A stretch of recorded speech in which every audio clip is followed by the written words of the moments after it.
Muy buenos días, el Señor les bendiga. Dios bendiga este día martes en el cual ya nos estamos poniendo en marcha, nos hemos levantado y seguramente que ya tenemos proyectado qué vamos a hacer durante este día que el Señor nos ha dado, ¿verdad? Más su bendición de estar parados, poder hacer cosas, marchar hacia adelante en el nombre de nuestro Señor Jesucristo.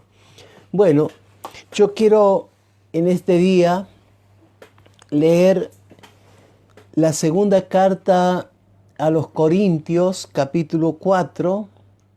Segunda carta a los Corintios, capítulo 4. Y vamos a leer desde el versículo 7 en adelante. El título que lleva este párrafo es Viviendo por la Fe. Y dice de esta manera.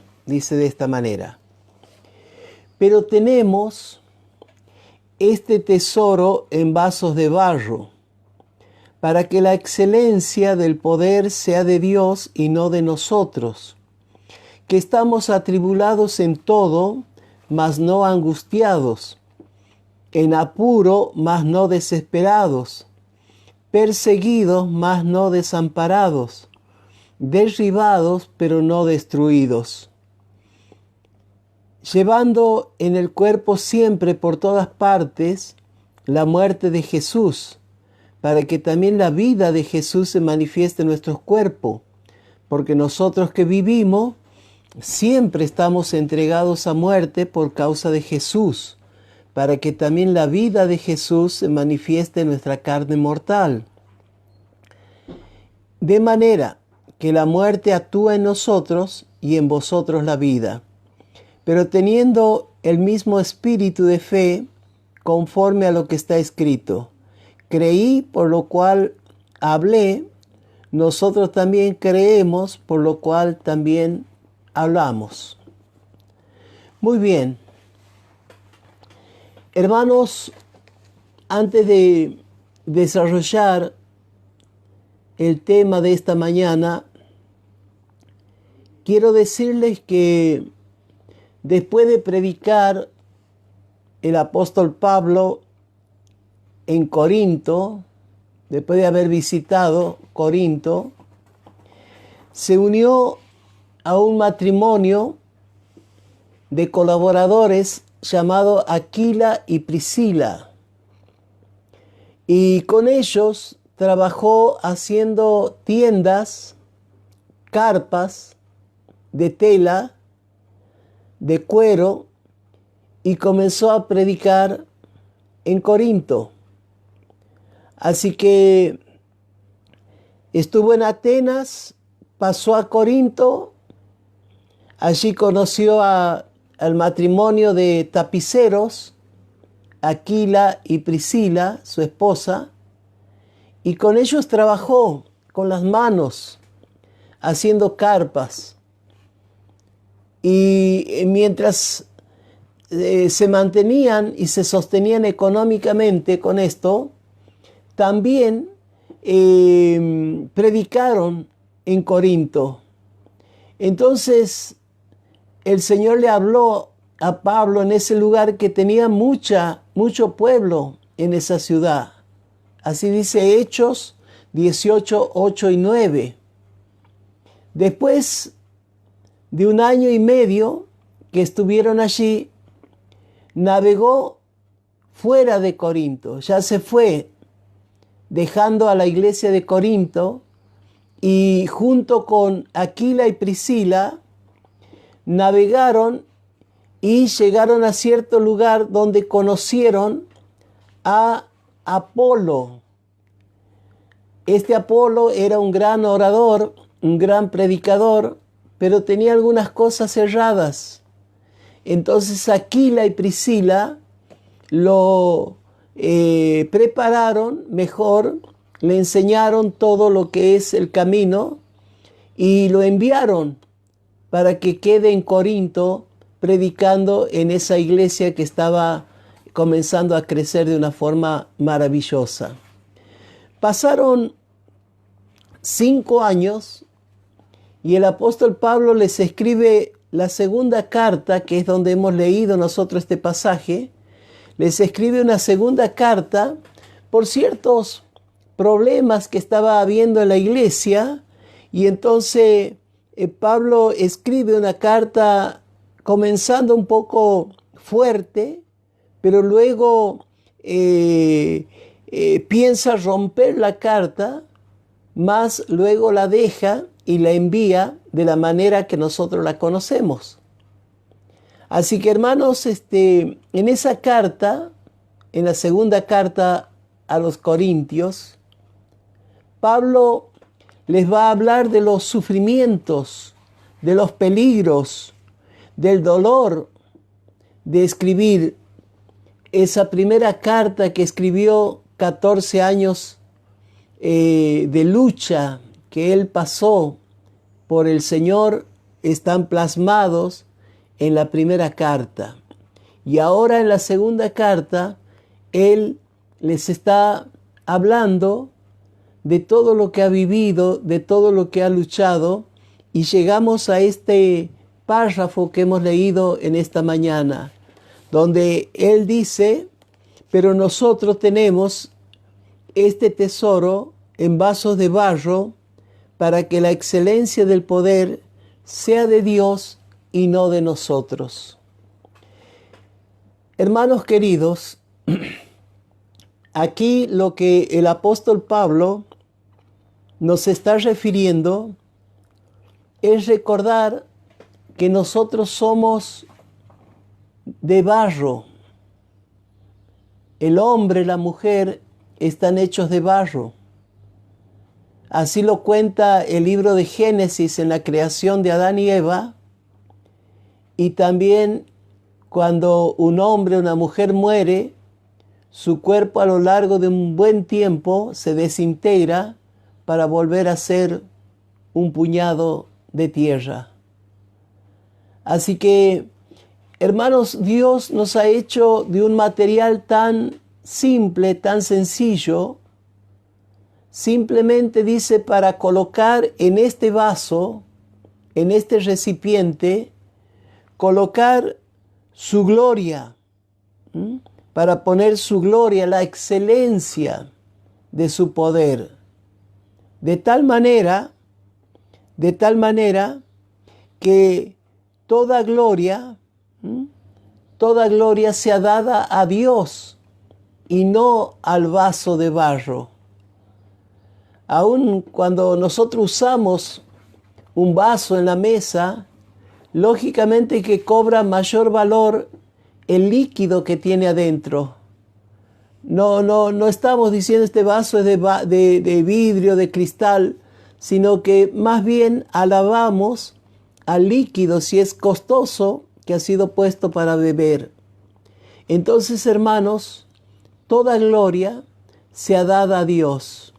Eres algo en la vida, tenés un título, has estudiado, te has preparado, tenés un negocio, una empresa, sos alguien importante dentro de la iglesia, en el servicio de la obra. No es logro de este vaso, es el poder que está dentro de nosotros. Entonces siempre no nos olvidemos de dar gloria a Dios por el uso que ha dado de nuestra vida. Y luego dice, contando las presiones de la vida, que seguramente hoy usted y yo lo tenemos en el momento que nos toca vivir.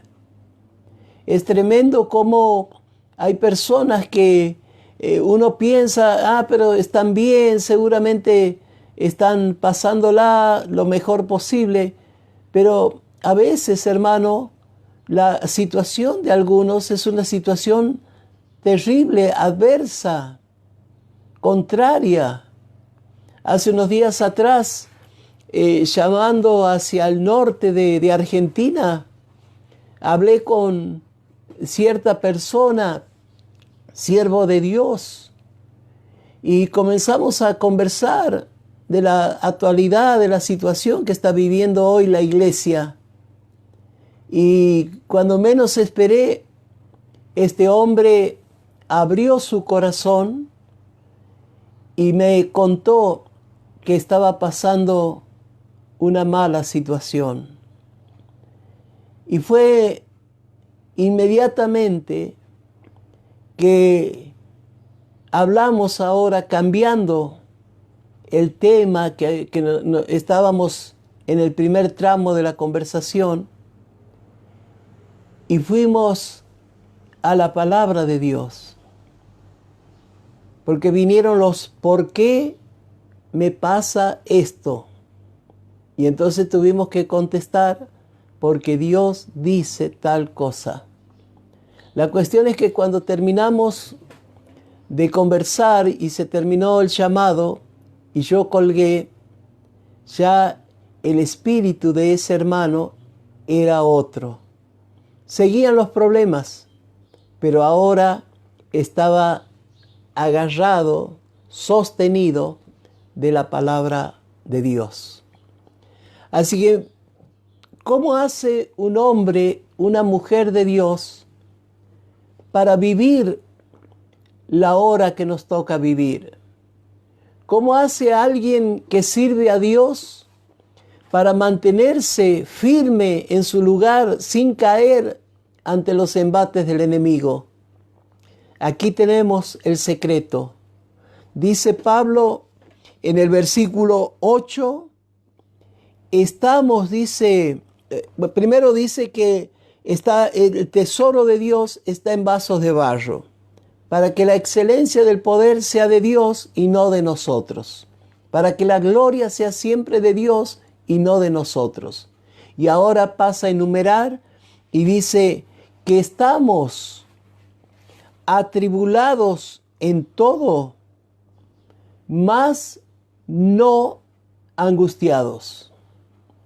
¿Saben, hermano, que la palabra tribulación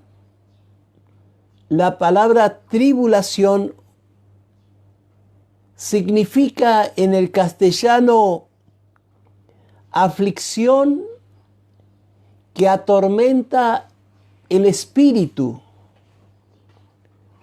No sé si le ha pasado alguna noche que usted no puede dormir, que no puede conciliar el sueño, se levanta, se acuesta,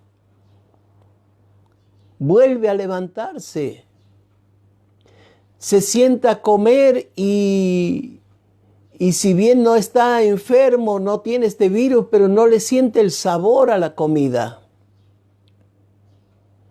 Está mirando alguna película en la televisión y no sabe qué está mirando. Y siente que su espíritu va a saltar dentro de usted. Eso es estar atribulado. Es tanta la presión de los problemas, llámese familiares, espirituales, económicos, llegan a atribular, y Pablo se sintió muchas veces atribulado. Volvamos a la definición: afligido o en una aflicción que atormenta el espíritu.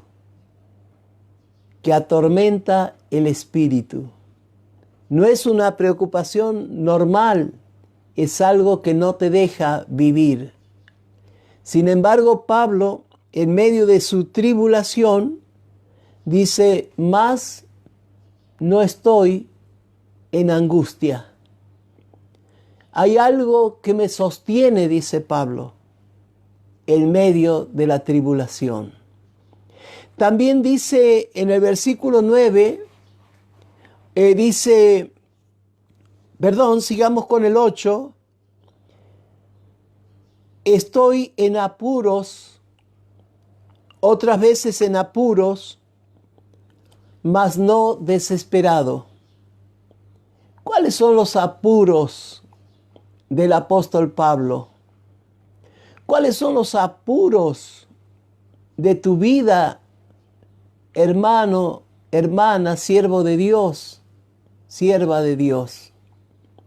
La palabra apuro viene de apurar,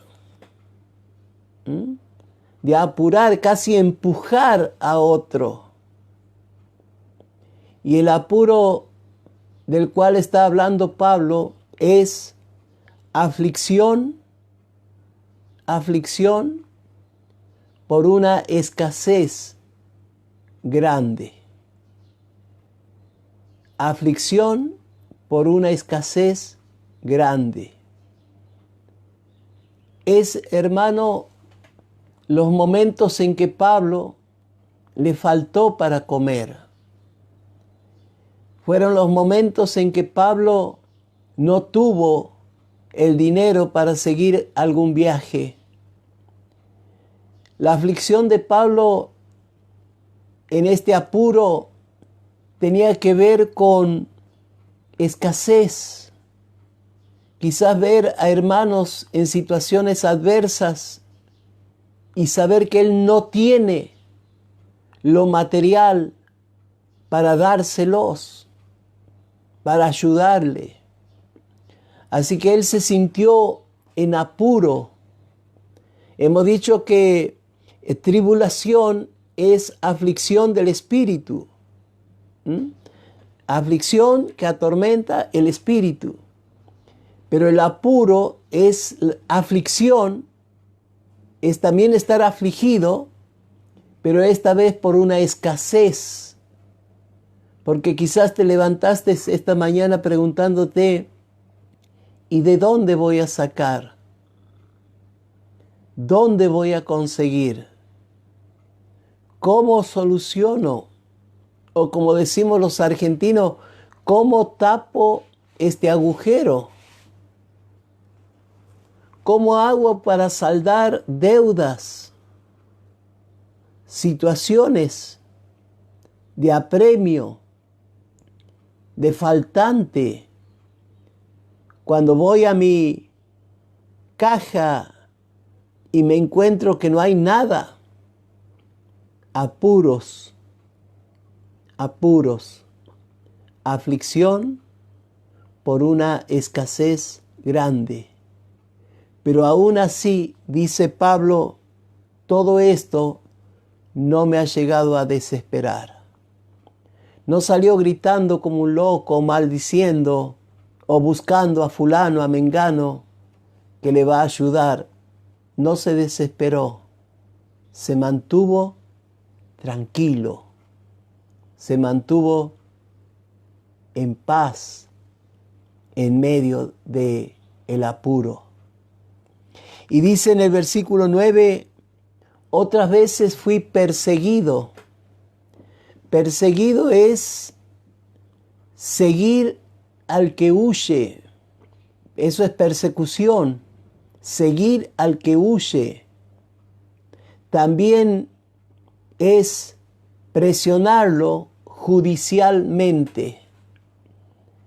Y yo no sé si alguna vez usted, hermano o hermana, ha pasado el sentirse perseguido. Sentirse perseguido. Sentir que de un momento a otro le van a caer encima. Sentir que de un momento a otro lo van a alcanzar con esa amenaza, con ese señalar con el dedo, o quizás con ese juicio, con esa denuncia legal que le va a traer muchos trastornos. Así que, hermanos, no solo Pablo pasó la tribulación, que es la aflicción que atormenta al espíritu, pasó apuros, que es la aflicción por una escasez grande, pero también pasó el ser perseguido. Y él lo cuenta en sus cartas. Dice, fui perseguido de los principales gobernantes de un pueblo. Fui perseguido de los judíos. Fui perseguido por los fariseos y los principales de la sinagoga. Y escuchen, fui perseguido por mi propia familia. Y esto es más doloroso todavía, cuando alguien de la familia nos persigue para dañarnos. Dice, pero más en esta situación no me sentí desamparado. Porque lo normal es que se sienta desamparado, como que no hay dónde esconderse del perseguidor. Sin embargo, dice, no me sentí desamparado. Y dice más, dice así también, derribado, pero no destruido. Así que Pablo, hermano, aquí abre el corazón y cuenta estas situaciones. Porque a veces nosotros como cristianos no queremos mostrar que a veces estamos pasando situaciones difíciles. No queremos mostrar que nuestra fe no está funcionando como nosotros queremos demostrar. Pero Pablo es un hombre sincero. Dice, he aprendido a estar cuando tengo mucho, a contentarme en todo tiempo, cuando tengo, cuando no tengo. Así que él dice abiertamente, algunas veces estuve derribado. ¿Qué es estar derribado, caído? Es caer bajo el efecto del desorden en el ánimo. No es ese tropezar con los pies. Es sentir que tu sistema nervioso colapsa. Te sientes deprimido, estresado, en un surmenage que no te permite estar tranquilo, o no duermes o duermes mucho, tienes miedo de salir, tienes miedo de estar, te sientes mal cuando hay gente contigo, te sientes mal cuando estás solo. Es un trastorno. No es estar derribado porque alguien te empujó. Este derribar es cuando el ánimo cae. Cuando vos sientes que te cuesta levantar la cabeza a la mañana de la almohada porque no das más. Pablo se sintió de esta manera. Pero él dice, he estado derribado, pero aún así no me he sentido destruido. Porque cuando una persona se siente destruida es porque ya la depresión, el cansancio espiritual, la crisis nerviosa ha hecho estrago en su vida. ¿Qué valor de este hombre de Dios que pueda contarnos? Miren, he pasado tribulaciones, apuros, persecuciones, caídas, ser derribado. Es honesto en decirlo. A veces, hermano, como predicador, llevo más de 40 años predicando la palabra del Señor. Comencé siendo un predicador adolescente. Apenas salí de la niñez, Dios me paró en una plataforma a la edad de unos 14 años. Y desde allí nunca más he dejado de predicar la palabra del Señor. He sido predicador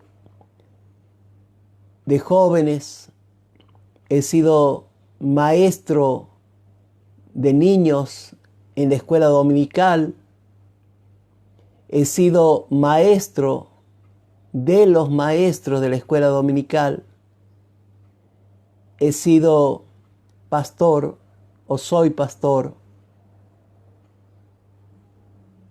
he sido, por lo menos hasta que la pandemia nos paró, maestro del seminario SICAN, junto al cuerpo de maestros, grandes hombres de Dios, con los que enseñamos a pastores, obreros y discípulos la palabra del Señor. Formo parte del cuerpo de maestros del SICAN de la nación de Bolivia, y junto a los siervos de ese lugar, maestros de la palabra, transmitimos en esa nación la palabra de Dios. He hecho la tarea de enseñar a lo largo y a lo ancho de este país y en casi toda América Latina. Pero aún así, hermanos, muchas veces cuesta pararse y dar la cara y tener el equilibrio de poder transmitirles algo que a veces muy adentro de nosotros estamos luchando con situaciones personales. En algún momento de la vida tuve también cansancio terrible. Hace muchos años atrás, un cansancio, un agotamiento físico, mental, un agotamiento terrible. Y saben que me costaba enfrentarme a las personas porque enseguida me quebraba y comenzaba a llorar en esos momentos difíciles que estaba pasando.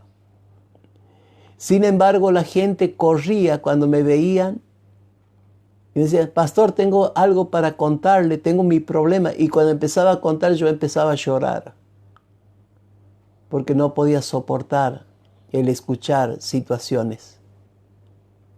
Pero, al igual que este hombre de Dios, no hemos sido derribados.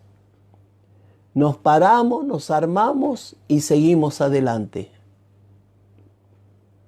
Así que, hermanos, 3 veces, ahora después del versículo 9, 3 veces, el apóstol Pablo habla de la muerte. Pero no habla teniéndole miedo a la muerte. A ver, vamos a leer esos versículos y terminamos. Dice: porque nosotros, verso 10, llevando en el cuerpo siempre por todas partes la muerte de Jesús, para que también la vida de Jesús se manifieste en nuestros cuerpos. Versículo 11, porque nosotros que vivimos siempre estamos entregados a muerte por causa de Jesús, para que también la vida de Jesús se manifieste en nuestra carne mortal. Versículo 12, de manera que la muerte actúe en nosotros y en vosotros la vida. O sea, Pablo está diciendo: hermano, aunque muchos de ustedes no sepan, pero un tiempo atrás me apedrearon, me taparon de piedra, me quebraron los huesos, los hermanos me sacaron debajo de las piedras para llevarme a enterrar, lavarme la sangre, envolverme en una mortaja y meterme en alguna sepultura. Pero allí volví otra vez a la vida. Y ya cuando estuve parado de vuelta, sanado, cicatrizada mis heridas, volví a predicar el Evangelio. Así que, hermano, Pablo habla de la muerte como si estuviera hablando de algo tan simple, tan sencillo, porque no le tiene miedo. Su confianza está en Dios. Y termina, hermano, este relato, por lo menos hasta donde hemos leído el versículo 13, dice: pero teniendo el mismo espíritu de fe, conforme a lo que está escrito, creí, por lo cual hablé. Y nosotros también creemos, por lo cual también hablamos. ¿Saben por qué les estoy hablando en este devocional a ustedes? No les estoy hablando porque simplemente soy predicador o me veo en la necesidad o he sido empujado por Dios para transmitir la palabra? Saben que lo que hablo está basado en las Sagradas Escrituras.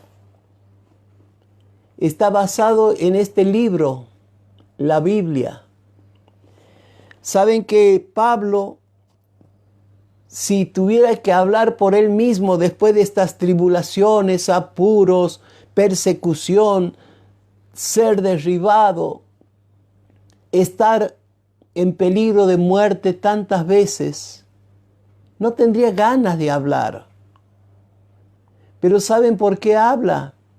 Porque dice en el versículo 13, porque así como está escrito, creí por lo cual hablé. Saben que a veces mi situación no es la mejor, pero cuando leo la Biblia, yo creo en la palabra de Dios. Y al creer en la palabra de Dios, me da el ánimo para poder transmitirle a ustedes esa palabra de vida. Así que Pablo les está diciendo, a veces estoy medio muerto, pero ustedes me ven como vivo, pero no soy yo, es la palabra a la que le he creído y por eso hablo, por eso abro la boca. ¿De dónde sacó Pablo creí por lo cual hablé? ¿Quién dijo eso? Lo dijo el rey David. Lo dice en el Salmo 116:10. También en un momento durísimo para la vida de este hombre de Dios, David, el rey, el pastor, el guerrero, el que tumbó al gigante Goliat. Él escribe en el Salmo 116:10, dice, creí por lo cual hablé, estando afligido en gran manera. ¿Cuánto le debe haber costado a David hablarle a sus soldados, hablarle a su pueblo en momentos de mucha aflicción?